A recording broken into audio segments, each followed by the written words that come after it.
November last year, I was commenting with a friend the way that society is responding to the pandemic, and I mentioned that, in my opinion, I was seeing something on the large scale, on the national level, in Italy where I live, but also in the United States and other countries where I have friends and contacts, that seem to reflect the phases of grief described by Elizabeth Kubler-Ross. Um, Elizabeth Kubler-Ross is known for having divided the phases of grief when someone loses a loved one, loses something dear to them, as five moments, five reactions that she tended to notice people going through in sequence, beginning with denial, not being able to accept that something bad has happened, then bargaining, trying to, however rational it may be, trying to change the situation with an exchange, a bargaining attitude. Then, when that doesn't work, being angry at the situation, being angry at the way things are, before going into a phase of depression, of surrender, of feeling that you can't do anything, that the situation is out of control, out of your hands, and finally accepting the way things are and continuing with life. But if that's true, if that's really what society was going through as a reaction to the coronavirus pandemic, first denial, not being willing to accept that something that happens in Wuhan, China, an infection that's spreading there, could hit next door, could hit someone in my family, could hit me, could hit my neighbors, and then bargaining and thinking, well, okay, it did come into my country, but maybe it's just a little bit worse than a flu. Or maybe if I take enough vitamin D, or if I protect myself with this or that other remedy, then, however irrational, maybe I can have control of the situation. Maybe I can recover this loss, because Kubler-Ross's theory depended on, especially people who are processing the grief of losing a loved one. But if that's what's happening, if we're going through a social, a national level of denial, bargaining, anger, and acceptance, and the reason that I'd mentioned this to my friend in November last year is because my suspicion was that if that's what was happening, we would also see national level expressions of anger and violence, and that would, you can anticipate, if there is this phase, this going through 5 different phases, then you can be prepared for what's coming next. After the bargaining, the anger; after the anger, the sense of depression; after the depression, the phase of acceptance, of accepting the way things are. But then the question hit me, so what is it we lost? What are we mourning? What loss are we mourning? And I think, this is just my perspective on it, but I think we're mourning the loss of an ideal, of not an ideal so much as an idea, an idolatrous idea, the idea that the government and scientists and health institutions are capable of everything, that they have complete control. When SARS broke out a long time ago, they brought it under control right away. Ebola is a problem in Africa, or Ebola, however you pronounce it. But not for us, because our government, our doctors, our institutions, people fight with tuberculosis in other countries and deal with malaria and lose their lives because of malaria. But we are able to cure those diseases. We can cure just about everything. We can even cure certain types of cancer. In fact, probably the government can cure everything, and they just don't want to tell us yet. That idea, that vision, that attributes, that gives people in power, people in institutions, a position, puts them in a position where they're looked at as basically gods, as being basically capable of anything and everything, and having complete control over the situation at any time, suddenly crumbled. suddenly fell to pieces. Suddenly that idea is dead, it's gone. And initially there was denial. It's not possible, that can't be, that something as small as a virus can penetrate the frontiers of the great American nation, or of the great Italian nation, or of the West in general, Western society, or that when it does arrive, that we don't have a cure for it, that we're not able to treat it. No, maybe we do have a cure and they're just not telling us. In fact, it's a really simple cure, it's a really easy cure.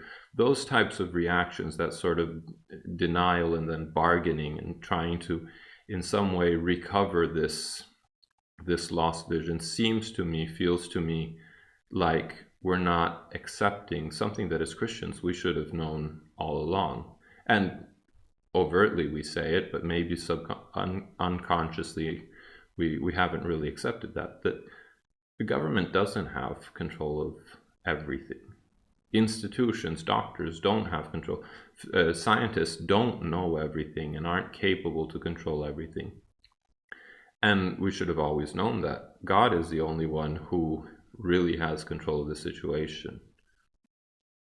We're not supposed to be relying on men or trusting in men or believing men to be capable. Yes, there's some incredible things, a U-2 bomber can take off from the United States, bomb an enemy, and return to the United States and have dinner. But that doesn't mean that in some Area 51 base, the government has time travel machines and all sorts of powers that border on the divine, then they're just not telling us about them. Or that doctors and scientists really know how to solve cure every disease, every problem. We should never have believed that in the first place. Doctors are the first to say there's much that we can do, that much that as humans we can help people much more today than in the past. The Good Samaritan could only bandage wounds and pour oil on them. We can disinfect the wound, we can stitch it up, we can bandage it, and we can use antibiotics if there's an infection where the person was injured. So there's a lot of good that can be done by doctors, by researchers. The government with preventive measures can do a lot of good and have in the past, but they don't have complete control of the situation. And that idea, that idol, that God with a small g, that believes that the government can do everything, that a small group of people have control of everything that's happening in history and in every nation, and who's in power, and when people are in power crumble and others rise up, they're the ones controlling everything. That's not scriptural. The Bible says that God is the only one who raises kings up and casts them down. God is the only one who we should fear. We shouldn't fear man. Take a look at what Isaiah has to say in chapter 8, if I remember correctly. You're not supposed to be afraid of man and of what they're capable of doing if they get together. If you're still hanging on to that, you're still hanging on to that first phase of denial, then maybe you did lose an illusion. Maybe you're facing the loss of an illusion of power and control, that your government and your institutions, that my government and my doctors and my scientists really have control of the situation. No, something as tiny as a virus wiped that all away in 2020. Everything is different. And we need to be careful about it, accepting that. It's a scriptural truth. To not go into phases of anger and violence. I never would have imagined when I said that in November to my friend that I would have actually seen armed people storming the Capitol in the United States at the beginning of 2021. And yet that happened. After the denial and the bargaining, there was anger. Now, that wasn't specifically for the pandemic, but no small number of people have noticed that all of the reactions of violence and protests and murders and looting and everything else that we've seen in the streets of the United States, but also in Italy, we've seen people slashing the tires of doctors and nurses and kicking ambulances. There have been reactions of anger from people who won't accept, can't come to grips with the fact that Men don't have control of the situation. God does. But don't forget that. God does, and that's good news. We don't need to go through a depressive phase after the anger, thinking that, well, we're just the slaves of history. There's nothing we can do. We're just being dragged along by the river without being able to do anything, because God determines the course of that river, and He always has, and He always will. Yea, though I walk through the valley of the shadow of death, I will fear no evil. We can go, and we will go through the valley of the shadow of death, but we don't need to fear it, because God is with us, and all things work together for good for those who fear Him. So we can move straight on ahead to acceptance. It's not that easy, of course, but if that's what's happening, we should already be in acceptance, because what we need to accept is actually quite easy for a Christian to accept: that God has control, that men are fallible, and they failed. They were unable to stop the virus from spreading.